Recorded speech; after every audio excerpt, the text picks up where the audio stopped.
Hello বন্ধুরা, নতুন একটি ভিডিওতে অনেক স্বাগত।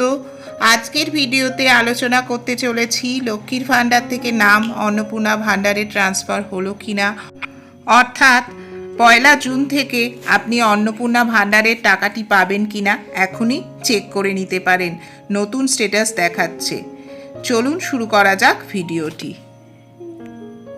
প্রথমেই আমি আমার ফোনের গুগল ক্রোমে লক্ষ্মীর ভাণ্ডার লিখলাম। দেখুন এটা চলে এসছে লক্ষ্মীর ভাণ্ডার। এটাতে ক্লিক করলে এই রকম একটা ইন্টারফেস আসছে।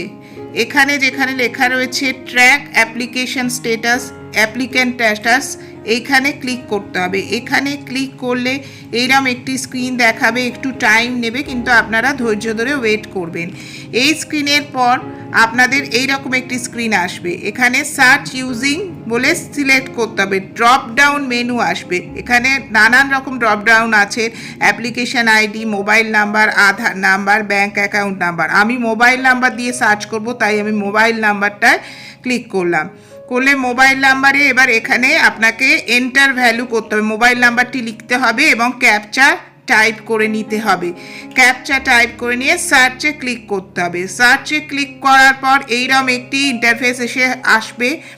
সেখানে অ্যাপ্লিকেন্টের যে অ্যাপ্লাই করেছে বা যে এতদিন লক্ষ্মীর ভাণ্ডার পাচ্ছিল তার নামটি অন্নপূর্ণা ভাণ্ডারে এসেছে কিনা সেটা পুরোপুরি দেখিয়ে দেবে। এখানে রিফ্লেক্ট করবে সমস্ত ডিটেলস।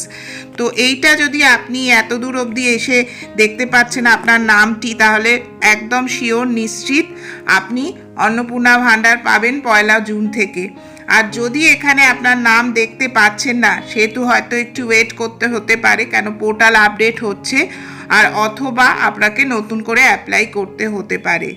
তো এটা একটি সহজ প্রসেসে বাড়িতে বসে আপনি চেক করে নিতে পারছেন আপনার অ্যাকাউন্টটি, যেটা আপনি লক্ষ্মীর ভাণ্ডারে দিয়েছিলেন, যেখান থেকে আপনি পাচ্ছিলেন লক্ষ্মীর ভাণ্ডার, সেটি অন্নপূর্ণা ভাণ্ডারে ট্রান্সফার হলো কিনা। ভিডিওটি ভালো লাগলে ভিডিওটিকে শেয়ার করুন এবং চ্যানেলকে সাবস্ক্রাইব করে দয়া করে পাশে থাকুন। ধন্যবাদ।